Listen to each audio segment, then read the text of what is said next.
வெண்முரசு. குருதிச்சாரல் 42.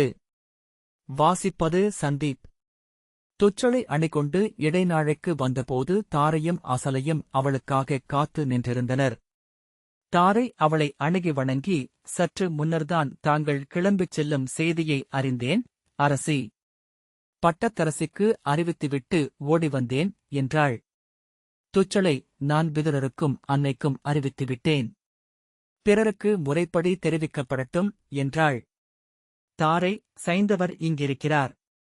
உடனிருப்பீர்கள் என்று எண்ணினேன் என்றாள். ஆம், அதன் பொருட்டே வந்தேன். இனி என்னால் இங்கிருக்க இயலாது. இருந்து ஆவதும் ஒன்றுமில்லை என்றாள். அசலை ஒன்றும் சொல்லாமல் நின்றிருந்தாள். துச்சளை அவள் கைகளைத் தொட்டு புன்னகை செய்தாள். தாரை விசும்பும் ஒலி கேட்டு துச்சளை திரும்பி நோக்கினாள். அவள் கண்ணீர் வழிய முகம் குளித்திருப்பதைக் கண்டும் ஒன்றும் சொல்லவில்லை. அவளுடைய அணுக்கச்செடி சாரிகை அருகே வந்து, தேர்கள் ஒருங்கிவிட்டன, அரசி. அகம்படியர் நிறை கொண்டு விட்டனர் என்றாள்.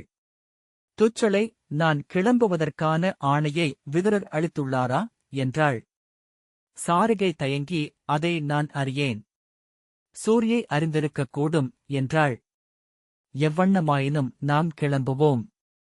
அரச ஒப்புதல் இல்லையேல் கோட்டை வாயிலை அடைவதற்குள் நமக்கு சொல்லப்பட வேண்டும் என்றபின் மீண்டும் அசலையின் தோளைத் தொட்டபின் நடந்தாள். தாரையும் அசலையும் அவளுக்குப் பின்னால் ஒன்றும் சொல்லாமல் நடந்தனர். ஈரம் நிறைந்த காற்று வந்து சாளரக் கதவுகளை அரைந்து சுழன்றது. குளிரில் உடல் மேய்ப்பு கொள்ள தாரை தோள்களை ஒடுக்கி கைகளை மார்பின்மேல் கட்டிக்கொண்டாள். படிகளில் மெல்ல காலெடுத்து வைத்து இறங்கி முகப்புக் கூடத்திற்கு வந்து துச்சளை நின்று இளைப்பாரி மேலே நோக்கினாள். அங்கே விழியறியா எவரோ நிற்பதைப் போல முகம் சுருங்கி உயிர்த்தபின் செல்லலாம் என சாரிகையிடம் கை காட்டிவிட்டு முற்றம் நோக்கிச் சென்றாள். அங்கே காவல் நின்ற வீரர்கள் தலைவணங்கினர். முற்றத்தில் இளஞ்சாரல் திரை போல காற்றிலாடியபடி நின்றிருந்தது. நனைந்து ஒளிகொண்டிருந்த மென்மயிர் உடல்களுடன் கரிய புறவிகள் தேர்நிகத்தில் நின்றிருந்தன. வெள்வழி கொண்டிருந்த வலக்குதிரை அவள் அணுகுவதை கண்ணுருட்டி நோக்கி பெருமூச்சு விட்டு முன்கால் வைத்து தேரை மெல்ல அசைத்தது. தேர்தட்டிலிருந்த பாகன் அதன் முதுகில் கோலை வைத்து வருடி ஆறுதல் படுத்தினான். இடக்குதிரை பிணறியும் புட்டமும் சிலிர்க்க வால் சுழற்றியது. மழைத்திரைக்கு அப்பால் தோல்கவசமும் வேல்முனைகளும் நனைந்து மின்ன புறவிகளில் அமர்ந்தபடி அகம்படிப்படை வீரர் 3 நிறைகளாக அணிகொண்டிருந்தனர். அவர்களின் தலைவன் சிந்துநாட்டின் கரடிக்கொடியுடன் நின்றிருந்தான். அவனுக்குப் பின்னால் 2 அறிவிப்பாளர்கள் கொம்பும் எரியம்பு செலுத்தும் வில்லுமாக நின்றனர். பின்காலை ஆகியும் வெயிலெழவில்லை. நீர்த்தாரைகளினூடாக வானிலிருந்து விழுந்திறங்கிய ஊமை வெளிச்சம் நகர்மேல் படிந்திருந்தது. நனைந்த அரண்மனைக் கோட்டை கருமை கொண்டிருந்தது. காவல் மாடங்களின் குவை முகடுகளும் கரிபடிந்திருந்தன. தேரின் பித்தளை முகடு மட்டும் வானின் ஒளியில் மின்னியது. சூரியை அருகணைந்து அனைத்து பொருட்களையும் எடுத்து வைத்துவிட்டேன், அரசி என்றாள். துச்சளை தலையசைத்தாள். தலைமைக் காவலன் அவளுடைய ஆணைக்காக காத்திருந்தான். அவள் மீண்டும் அசலையையும் தாரையையும் நோக்கி, சென்று வருகிறேனடி. ஊழை தெய்வங்களே ஆள்கின்றன என்று மட்டும் நம்புக. நாம் செய்வதற்கு பிரிதொன்றுமில்லை என்றாள். அசலைக்குப் பின்னால் பாதியுடல் மறைய நின்றிருந்த தாரை தலை குனிந்து அழுது கொண்டிருந்தாள். அவள் தலைமேல் கை வைத்து மெல்ல அழுத்தி புன்னகைத்த பின் துச்சளை தேர் கிளம்பலாம் என தலைமை வீரனுக்கு கை காட்டினாள். அவன் கைதூக்க கொம்பூதி மும்முறை பிளிரலோசை எழுப்பினான். அகம்படைக் குதிரைகளில் சில காலெடுத்து வைத்து அசைவெழுப்பின. அவன் உரத்த குரலில், அஸ்தனபுரியின் இளவரசி, காந்தாரக்குடித் தோன்றல், சைந்தவி, துச்சளை எழுந்தருள்கை என அறிவித்தான். துச்சளை மேலும் சில கணங்கள் தயங்கினாள். அவள் விழியோட்டுவதைக் கண்ட அசலை, என்ன தேடுகிறீர்கள், அரசி என்றாள். இல்லை என அவள் தலையாட்டினாள். பானுமதியின் அணுக்கச்செடி சத்யை அப்பால் விரைந்து அணுகுவதைக் கண்டதும்தான் துச்சளை அவளுக்காகவே காத்திருக்கிறாள் என்று உணர்ந்தாள். சத்யை அருகணைந்து தலைவணங்கி மூச்சிறைக்க, அரசியின் செய்தியுடன் வந்தேன், அரசி என்றாள். சொல்க என்றாள் துச்சளை. விரைவில் அஸ்தனபுரியின் இளவரசர்களுக்கான மணநிகழ்வு இங்கு ஒருங்கும். அனைத்தும் இன்னும் 2 நாட்களில் முடிவு செய்யப்படும். அப்போது மைந்தரின் அத்தை உடனிருக்க வேண்டும் என்பது முறைமை என்றார்கள். அரசி, என்றாள் சத்யை. மேலும் சொல்லப்படுவதற்காக விழியமைக்காமல் துச்சளை காத்திருந்தாள். ஆனால் அவை வாழ்மாலை சடங்காக நிகழுமென்றால் அத்தையின் வாழ்த்து வாளினூடாகவே அளிக்கப்படலாம் என்றாள் சத்யை. துச்சளை பெருமூச்சு விட்டு, நன்று, நான் அரசியை வணங்கி விடை கொண்டேன் என்று அவர்களிடம் சொல்க. என் கைகள் இங்கு தேவையாக இருக்கும்போது வருவேன் என்று கூறுக என்றபின் அசலையையும் தாரையையும் நோக்காமல் தேர் நோக்கிச் சென்றாள். சூதன் படிப்பலகையை வைக்க சாரிகையையும் சூரியையும் 2 கைகளாலும் பற்றிக் கொண்டு மெல்ல ஏறி அவர்களின் தோள்களிலிருந்து கைதூக்கி தேரின் தூணை பற்றிக் கொண்டு உடலை உந்தி மேலெழுந்து உள்ளே சென்று பீடத்தில் அமர்ந்தாள். அதற்குள் அவள் உடல் சற்று நனைந்து விட்டிருந்தது. அந்தச் சிறு முயற்சியிலேயே அவளுக்கு மூச்சிரைத்தது. சூரியையும் சாரிகையும் உடன் ஏறிக்கொள்ள பாகன் தேர்ப்புறவிகளைத் தட்டி சகடம் கிளம்பச் செய்தான். கொடிவேரனும் அறிவிப்பாளர்களும் முதலில் செல்ல 12 புறவி வீரர் தொடர்ந்து சென்றனர். அதன்பின் அவளுடைய தேர் சென்றது. தொடர்ந்து பிற அகம்படி புறவியர் சென்றனர். காவலரனைக் கடந்து செல்லும்போதுதான் அவள் கோட்டை மேல் படிந்திருந்த கரிய படலத்தைக் கண்டாள். என்னடி அது? என்றாள். சாரிகை, அரசி, 2 நாட்களுக்குள் நகரெங்கும் இந்த கரும்பாசி பரப்பு படர்ந்துவிட்டது. இது முன்னரும் இங்கிருந்திருக்கிறது என்கிறார்கள். இதன் விதை இந்த மண்ணில் மறைந்துள்ளது. இந்த மழை அதை முளைக்கச் செய்துவிட்டது என்று விரலி சொன்னாள் என்றாள். இதன் பெயர் மகாகலியம் என்று ஒரு முதுசெவிலி சொன்னாள் என்றாள் சூரியை. துச்சளை பதற்றத்துடன் திரை விலக்கி நகரை நோக்கிக் கொண்டு அமர்ந்திருந்தாள். அத்தனை சுவர்களிலும் படர்ந்திருக்கிறது என்றாள். ஆம் அரசி, அந்தி கவிழ்வது போல வந்தமைந்துவிட்டது என்கிறார்கள் என்றாள் சூரியை. சாரிகை, நகரெங்கும் எலிகள் பெருகிவிட்டிருக்கின்றன. எங்கிருந்து கிளம்பி வந்தன என்று தெரியவில்லை. மண்ணுக்கு அடியிலிருந்து கரிய நீரூற்றுக்கள் போல வந்து கொண்டே இருக்கின்றன. இல்லங்களில் சுவர்களின் ஓரமாக கட்டெரும்பு நிறைகள் போல செல்கின்றன என்கிறார்கள் என்றாள்.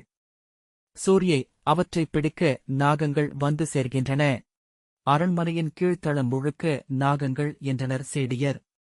நேற்று அடுகலங்களின் அறையைத் திறந்தபோது வைக்கோல் சுருட்கள் போல நாகக் குழவிகளை கோலால் அள்ளி அள்ளி வெளியே போட்டார்கள் என்றாள். துச்சளை சாலையை நோக்கிக் கொண்டே வந்தாள். அத்தனை சுவர் விளிம்புகளிலும் கரிய கூடன நனைந்த காகங்கள் செறிந்து அமர்ந்திருந்தன. மரக்கிளைகள் காகங்களால் கருமை கொண்டிருந்தன. அதோ, என்றாள் சாரிகை.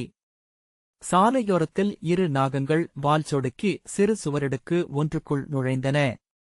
ஆனால் எவரும் அஞ்சுவது போல் தெரியவில்லை என்றாள் துச்சளை. ஆம் அரசி, நகர்மக்கள் நாகங்களை கொண்டாடுகிறார்கள். இந்திர விழா எழுந்தது போல் அனைவரும் களிவெறி கொண்டிருக்கிறார்கள் என்றாள் சாரிகை. துச்சளை சாலைகளில் சென்றவர்களை நோக்கிக் கொண்டு அமர்ந்திருந்தாள். மழையில் நனைந்த ஆடைகள் உடலோடு ஒட்டியிருக்க தலைமயிரிலும் மீசையிலும் தாடியிலும் நீர்த்துளிகள் மின்ன அவர்கள் உள்ளிருந்து எழுந்த வகையில் சிரித்துக் கொண்டிருந்தனர். நடைகளில் துள்ளலும் கைவீச்சுகளில் விசையும் தெரிந்தது. பெண்டிரும் சிறியோரும் களிகொண்டு உரக்க கையசைத்துப் பேசினர். ஒருவரை ஒருவர் நோக்கி கூச்சலிட்டனர். நகரின் நடுவே அவர்களின் தேர் சென்றதை எவரும் ஒரு பொருட்டென கருதவில்லை. நடைததும்ப தெருவின்மேல் எழுந்து வழிமறித்தவர்களை முன்னால் சென்ற வீரர்கள் அதட்டியும் வேலால் உந்தியும் விலக்கினார்கள். நாகங்களைக் கண்டு விழிப்பழகிய பின் அவை மட்டுமே தெரிகின்றன. அத்தனை இடுக்குகளிலும் நிழல்களே நாகங்களாகிவிட்டிருக்கின்றன என்றாள் சாரிகை. நம் சித்தம்தான் மயங்கிவிட்டதா? இவை நம் உளமயக்குகளா? என்றாள் சூரியை. துச்சளை அதை ஒரு கொடுங்கனவென்றே உணர்ந்தாள். மேற்கு காட்டிலிருந்து கிளம்பி திரும்பி வரும்போதே அவள் கால் தளர்ந்து மயங்கி விழுந்தாள். கரிய நதிப்பெருக்கு ஒன்றில் மிதந்து செல்வதாக கனவு கண்டாள். வழுப்புடல் கொண்ட மீன்களும் நெளியும் தேரட்டைகளும் உடலை தொட்டுச் சென்றன. குமிழிகளெல்லாம் புழுக்கள் என்று உணர்ந்தாள். பெரிய குமிழிகள் எருமை விழிகள், கழுதைகளின் விழிகள், பன்றிகளின் விழிகள் செவ்வொளி கொண்டிருந்தன. அது கெட்ட நிறம் மாறிய குருதியின் பெருக்கு. இழிமணம் கொண்ட துயிலிலேயே உடல் உலுக்க வாயுமிழ்ந்தாள். மீண்டும் மீண்டும் கழுத்திருக்கிய விலங்கென ஒலியெழ குமட்டிக் கொண்டிருந்தாள். தன் அறையில் மஞ்சத்தில் விழிப்பு கொண்டபோது மூச்சுத் திணற நதியின் அடிச்சேற்றில் காலுதைத்து குளிர்ந்த நீர்ப்பரப்பை பிளந்து எழுவது போல் உணர்ந்தாள். உடல் நனைந்து ஆடைகள் ஒட்டியிருந்தன. இடமுணர்ந்ததும் விடாய் விடாய் என்றாள். சாரிகை கொண்டு வந்த குளிர்நீரை 4 மிடறு உண்டதும் குமட்டி ஓசையுடன் வாயுமிழ்ந்தாள். உடல் நடுங்க கண்களில் நீர் வழிய மீண்டும் மஞ்சத்தில் படுத்திருந்தாள். அன்று முழுக்க காயும் உடலுடன் கனவிலும் நனவிலுமாக ஊசலாடிய சித்தத்துடன் மஞ்சத்தில் கிடந்தாள். முழு விழிப்பு எழுந்ததுமே கையொன்றி எழுந்தமர்ந்து சாரிகை சாரிகை என்றாள். ஓடி வந்த சாரிகையிடம் நாம் கிளம்புகிறோம் என்றாள். அரசி என அவள் வியக்க இப்போதே உடனே என்றாள் துச்சளை. கோட்டை முகப்பை தேர்கள் சென்றடைந்தபோது அங்கே மனோதரர் புரவியில் அவர்களுக்காக காத்து நின்றிருந்தார். நனைந்த மண்ணில் புரவி குழம்புகள் எழுத்தாணி பொறிக்கும் எழுத்துக்கள் என பதிய ஓசையிலாது அருகணைந்து தலைவணங்கி தங்களுக்கு விதுரரின் செய்தி உள்ளது அரசி என்றாள். சொல்க என அவள் உணர்ச்சியேதுமின்றி சொன்னாள். தாங்கள் நகர் நீங்குவதை அமைச்சர் விதுரர் ஏற்கிறார். சிந்துவில் நலமுடனிருக்கும்படி வாழ்த்துகிறார். தங்களுடன் வந்து கங்கையில் படகிலேற்றி அனுப்பும்படி எனக்கு ஆணை என்றார் மனோதரர். துச்சளை நன்று, தங்கள் துணை எனக்கு உதவும் என முகமன் உரைத்தாள். மனோதரர் தலைவணங்கி விலக பின்னிருந்து துச்சளை மானு என்ன நிகழ்கிறது இங்கே என்றாள். அவர் ஒரு கணம் நின்றபின் அவள் முகத்தை ஏறிட்டு நோக்கி இது முன்பும் இங்கு நிகழ்ந்துள்ளது அரசி, இம்முறை இது நீங்கா கொடுநோய் எனத் தோன்றுகிறது என்றார். நகரை நஞ்சு மூடியிருக்கிறது என்றாள் துச்சளை. ஆம், இங்கு என்றுமிருந்ததுதான் அது. இன்னும் சில நாட்களில் இங்கு எவரும் எஞ்சப் போவதில்லை என்றார் மனோதரர். துச்சளை பெருமூச்சு விட்டு நிலத்தை நோக்கிக் கொண்டிருந்தாள். ஈரமண்ணிலிருந்த வளைந்த கோடுகள் நாகம் வழிந்து சென்ற தடங்கள் என உணர்ந்ததும் அவள் உடல் மேய்ப்பு கொண்டது. அதை உணர்ந்த மனோதரர் அவை இந்நகரை எடுத்துக் கொண்டு விட்டன அரசி என்றாள். விதுரர் எங்கே என்று துச்சளை கேட்டாள். இந்நகரின் முதிய வைதிகரான தீப்தர் நேற்று முன்னாள் மறைந்தார். அவருடைய இல்லத்திற்கு அரச முறைமையாக பட்டும் வரிசையும் கொண்டு சென்றிருக்கிறார் என்றார் மனோதரர். கர்க்க முனிவரின் குறுமரபில் வந்தவர் தீப்தர் என்று அறிந்திருப்பீர்கள் அரசி. முன்பொரு முறை இந்நகர் காகவஞ்சத்தால் சூழப்பட்டபோது இமயமலையில் இருக்கும் காகதீர்த்தத்தில் இருந்து நீர் கொண்டு வந்து அரசரை நீராட்டி இதை விடுவித்தவர் அவர். அன்று முதல் இந்நகரில்தான் தங்கியிருந்தார். அவருக்கு வைதிகர் அவையில் முதன்மையிடம் இருந்தது. துச்சளை உளநடுக்குடன் அவர் எப்போது மறைந்தார் என்றாள். அரசர் கலிச்சுனை ஆடிய அதே பொழுதில். அவர் இல்லத்தை காகங்கள் சூழ்ந்து கொண்டு பெருங்குரல் எழுப்பின. ஓசை கேட்டு அவர் மைந்தர் எழுந்து வந்து நோக்கியபோது இல்லம் கரும்புகை என காகங்களால் மூடப்பட்டிருந்தது. முனகலோசை கேட்டு அவர் சென்று நோக்கியபோது தீப்தர் உயிர் துறந்திருந்தார். துச்சளை பெருமூச்சுடன் செல்வோம் என கை காட்டினாள். மனோதரர் தலைவணங்கி கை காட்ட தேர் முனகலோசையுடன் கிளம்பியது. தேர் செல்லத் தொடங்கியதும் துச்சளை கர்க்கரின் கதை என்னடி என்றாள். சூரியை அக்கதையை சொல்லத் தொடங்கினாள். கலாவதி கேட்ட அச்சொல் மறைந்த ஆசுர மொழிகளில் ஒன்றில் அமைந்தது. அதை சொல்லித் திரிவன இக்கரிய பறவைகள் என்பதனால் அவை அப்பெயரையே சூடிக்கொண்டன என்றாள். சாரிகை தாசார்கனின் ஒவ்வொரு கசப்பும் காழ்ப்பும் வஞ்சமும் தனிமையும் வெறுமையும் காகங்களாக எழுந்து விண்ணில் நிறைந்தன என்கிறது பராசரரின் புராண மாளிகை. அவை மானுடரை ஐயத்துடன் நட்புடன் எப்போதும் நோக்கிக் கொண்டிருக்கின்றன என்றாள். துச்சளை அது எவ்வண்ணம் கலியின் கொடி என்றாகியது என்றாள். சாரிகை சூரியையை நோக்கிவிட்டு அறியோம் என்றாள். சில கணங்களுக்குப் பின் துச்சளை அறிய முடியாமை ஒன்றால்தான் அவ்வண்ணம் அமைய முடியும் என்றாள். எழுந்து அமைந்த காகம் ஒன்று ஏன் என வினவியது. அவள் அதை நோக்கிவிட்டு விழிவிலக்கிக் கொண்டாள். கலிவனத்தின் தலைமை நரியான அகாபிலன் 3 நாட்களாக காட்டுக்குள் குவிக்கப்பட்டிருந்த பலிவிலங்குகளின் ஊனை இளையோரான கிகிகன், லோமசன், கிருங்கன், சிறுகாலிகன் ஆகியோருடன் இணைந்து நின்று கொண்டிருந்தான். அவனைச் சூழ்ந்து அக்காட்டிலிருந்த அத்தனை நரிகளும் ஓநாய்களும் கழுதைப் புலிகளும் செந்நாய்களும் கழுகுகளும் கூடி ஊனுண்டன. அவையனைத்துக்கும் பல நாட்கள் உண்பதற்கான ஊனிருந்தமையால் போசல்கள் குறைவாகவே நிகழ்ந்தன. அவை கூடியுண்ணும் ஒலி காட்டின் உருமலென இரவும் பகலும் ஒலித்துக் கொண்டிருந்தது. தொடக்கத்தில் காட்டுக்குள் இருந்து மெல்லிய காலடிகளும் ஒளிரும் விழிகளுமாக வந்த புலிகளும் புதர்களுக்குள் வாலசைவாக தோன்றி முழவோசையுடன் தலை தூக்கிய சிறுத்தைகளும் தங்களுக்கு உகந்த விலங்குகளை கவ்வி இழுத்துக் கொண்டு புதர்களுக்குள் சென்று மறைந்தன. அவை செல்வதற்காக காத்திருந்த கழுதைப் புலிகள் இக்காலமிட்டன.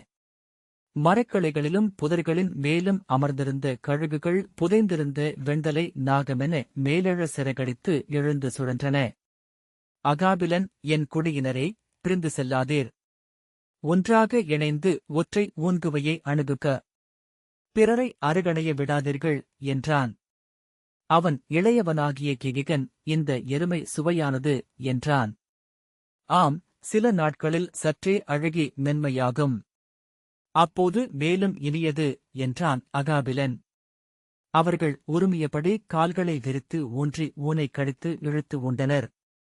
நீண்ட குடல்களை கவ்வியபடி ஓடிய கிருங்கன், இத்தனை நீளம், இது முழுமையும் எனக்கு என மகிழ்ந்து வால் சுழற்றி குதித்தான். ஊன்மலை ஊன்மலை என தன்னைத்தானே சுற்றி வந்தபின் பெரிய துண்டுகளாக கவ்வி உண்ட லோமசன் தொண்டையில் ஊன் சிக்க விக்கலோசை எழுப்பி கக்கி மீண்டும் உண்டான். கிகிகன் இரு முன்னங்கால்களாலும் தொடை ஒன்றைப் பற்றியபடி நெஞ்சு மண்ணில் பதிய படுத்து கண்களை மூடியபடி மென்று விழுங்கிக் கொண்டிருந்தான். உண்டு நிறைந்ததும் அவர்கள் சற்றே விலகி அமர்ந்தனர். உண்டவற்றை கக்கி சிறிதாக அள்ளி மீண்டும் மென்று விழுங்கினர். அப்படியே விழுசுக்க விழுந்து கால் பரப்பி துயின்றனர். அவர்களின் கண்ணிமைகளும் காதுகளும் அசைந்து கொண்டிருந்தன. அவ்வப்போது வால் சுழன்றமைந்தது. ஏதோ அகவெளி பெற்ற லோமசன் எழுந்து அமர்ந்து முகத்தை வானோக்கித் தூக்கி உரக்க கூவினான். மேலும் இரு நரிகள் எழுந்து உளையிட்டன. படுத்திருந்தவை தலை தூக்காமலேயே உளையிட்டு மெல்ல ஓய்ந்து வாய் சப்பிக்கொண்டு மீண்டும் துயின்றன. கனவில் மேலும் பெரிய ஊன்மலைகளைக் கண்டு வாய் விளிம்பு ஊறி வழிய விழித்தெழுந்து உடலில் மொய்த்த ஈக்களை கடித்துத் துரத்தின. சற்றே வயிறு ஓய்ந்ததும் மெல்ல எழுந்து தவழ்ந்து சென்று மீண்டும் ஊன்குவையில் ஏறி உண்ணத் தொடங்கின. சிறுகாலிகன் மிக இளையோன். ஊனைவிட குருதிகலந்து சுனைநீரை நக்கி உண்பதில் அவன் ஆர்வம் கொண்டிருந்தான். அவனை நோக்கி அகாபிலன், மூடா, அங்கே என்ன செய்கிறாய்? உன் வயிறு நிறைந்தால் ஊனை எப்படி உண்பாய் என்றான். சிறுகாலிகன் துள்ளிக் குதித்து வாலைச் சுழற்றி, சுவையானது என்றான். மூடன், அவனை இழுத்து வாருங்கள் என்றான் அகாபிலன். இரு நரிகள் சென்று அவனை கவ்வி தூக்கி இழுத்து வந்தன. உண்க, நீ வளர்வாய் என்று மூத்தவன் இளையவனை வாழ்த்தினான். நான் குருதியை அருந்துவேன் என்றான் சிறுகாலிகன். அறிவிலி, அது குருதி அல்ல, வெறும் நீர் என்றான் அகாபிலன். இதோ, இந்த கரிய பசையே குருதி. ஆற்றல் அளிக்கும் அமுது. இதை உண்க. சிறுகாலிகன் மூத்தவன் அளித்த குருதிக் குழம்பை நக்கி உண்டான். அவர்கள் மீண்டும் உண்ணத் தொடங்கியபோது திரும்பி சேற்றிலிறங்கி சுனைநீரை குடிக்கலானான். அவர்கள் உண்ண உண்ண ஊன் மிகுந்து கொண்டே இருப்பது போலிருந்தது. எரி என கொள்ளுந்தோறும் விழைவு கொண்டது வயிறு.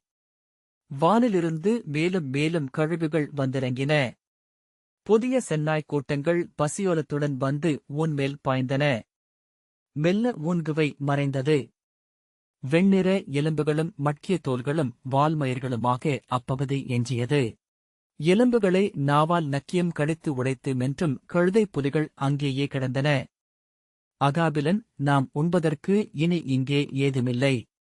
வருக என்றான். அவர்கள் அவனைத் தொடர்ந்து சென்றனர். செல்லும் வழியெங்கும் மோப்பம் பிடித்தபடியே நடந்த அகாபிலன், அயலார் கெடுமணம் கொண்டவர்கள் என்றான். சர்ப்பன் என்னும் நரி இங்கு எரியூட்டப்பட்டுள்ளது என்றான். நோக்குக, சாம்பலுக்குள் அனல் இருக்கலாம் என்றான் அகாபிலன். அவன் தயங்கி நுகர்ந்து, இல்லை, முற்றணைந்து விட்டது என்றான். சிறுகாலிகன் உளையிட்டபடி ஓடி வந்து வால் சுழற்றியபடி தன்னைத்தானே சுற்றினான். என்ன அது என்றான் அகாபிலன். அது மயிர். அறிவிலி. துப்பு அதை. சிறுகாலிகன் அவனைத் தவிர்த்து அப்பால் ஓடி வாயில் முடியுடன் நின்றான். அதை உண்ண முடியாது, மூடா, என்றான் அகாபிலன். கிருங்கன் கலியின் ஆலய முகப்பில் சென்று நின்று, காகத்தின் இறகு மட்கிவிட்டிருக்கிறது, என்றான். கிகிகன் அங்கே இருந்த நெய்விளக்குகளில் எஞ்சியிருந்த துளிகளை நக்கி பெருமூச்சு விட்டான். அணைந்த பந்தங்களுக்குக் கீழே சொட்டியிருந்த மீன் நெய்யை லோமசன் முகர்ந்து நக்கிப் பார்த்தான். தன்னை எவரும் நோக்கவில்லை என உணர்ந்ததும் சிறுகாலிகன் அருகணைந்து, உண்பதற்குரியதா, என்றான். கிருங்கன், நெய், என்றான். சிறுகாலிகன் அதை நக்கி உண்ண அவனைத் தடு. மண்ணை உண்ணப் போகிறான், என்றான் அகாபிலன். லோமசன், துப்பு, என்றான். சிறுகாலிகன் துப்பிவிட்டு, இங்கே உன் மனம் வீசுகிறது, என்றான். கிருங்கன் ஓசை கேட்டு திரும்பி நோக்க இரு கழுதை புலிகள் சுனைக்குள் இருந்து அழகிய எருமைத்தலை ஒன்றைக் கவ்வி இழுத்து சேற்றினூடாக மேலே கொண்டு செல்வதைக் கண்டான். அகாபிலன், அவர்களுடன் நாம் பூசலிட முடியாது. மேலும் நீருக்குள் அழகியதை நாம் உண்பதில்லை, என்றான். சிறுகாலிகன், ஆகவேதான் அந்நீர் சுவையுடன் இருந்தது, என்றான். சிறிய பறவைகள் மரக்கிளைகளிலிருந்து இறங்கி கிடந்த மண்ணைக் கிளறியும் கொத்தியும் உண்ணத் தொடங்கின. பெரிய பறவைகள் சிறகடித்ததும் அவை ஒரே அலையென எழுந்து காற்றில் சுழன்று மீண்டும் அமைந்தன. சிறுகாலிகன், நான் சென்று அவற்றுடன் விளையாட விரும்புகிறேன், மூத்தவரே, என ஆர்வத்துடன் சொன்னான். அவற்றை நம்மால் பிடிக்க முடியாது, என்றான் அகாபிலன். ஆம், ஆனால் நாம் அவற்றுடன் விளையாடலாம், என்றான் சிறுகாலிகன். இரு கழுதை புலிகள் சுனைக்குள் இறங்கி மேலும் ஒரு எருமைத் தலையை கவ்விக் கொண்டு சென்றன. கரையில் நின்றிருந்தவை இளித்தபடி குரலெழுப்பின. அவற்றுக்கு ஒன்றும் ஆவதில்லை. அவற்றின் வயிற்றுக்குள் காட்டெரியை ஆளும் அனலை குடிகொள்கிறாள், என்றான் லோமசன். எரிச்சலுடன் தன் உடலில் மொய்த்த இக்களை விரட்டிய பின், நம்மிடத்துக்கு ஏன் இந்த மானுடர் வருகிறார்கள், என்றான் கிருங்கன். அவர்கள் வந்தமையால் அல்லவா இந்த உணவு, என்றான் லோமசன். அகாபிலன், நாம் எவரையும் நம்பி இல்லை. நமக்கு இங்கு ஒருபோதும் உணவு குறைந்ததில்லை, என்றான்.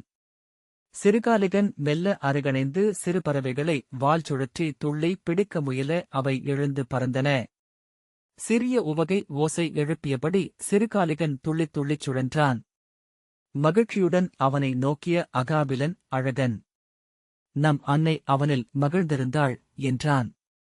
நெய்யை முகர்ந்து கொண்டிருந்த லோமசன், அன்னை இப்போது எங்கிருப்பாள், என்றான்.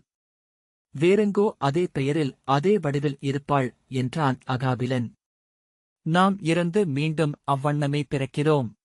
இதோ இந்த பறவைகள், கழுதை புலிகள், செந்நாய்கள், கழுகுகள் அனைத்தும் அவ்வடிவில் அப்பெயரில் மீண்டும் நிகழ்கின்றன.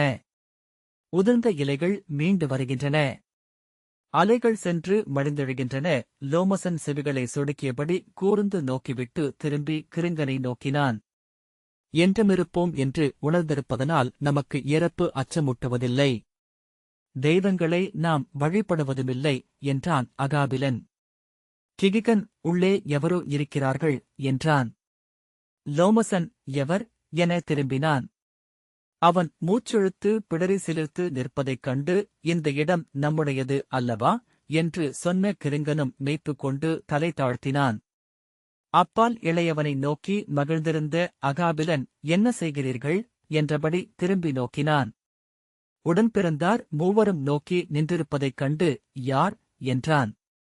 எதிரிகளின் மனம் எழவில்லையே என எண்ணிய போதே அவனும் கண்டுவிட்டிருந்தான். மூச்செழுத்துவிட்டு மெல்ல காலடி வைத்து அவன் கருவறையை அணுகினான். கலிதேவன் என அமைந்த கல்லுருளையின் விழிகள் உயிரொளியுடன் திறந்திருப்பதை அவன் கண்டான். இந்த வாசிப்பை கேட்டதற்கு நன்றி.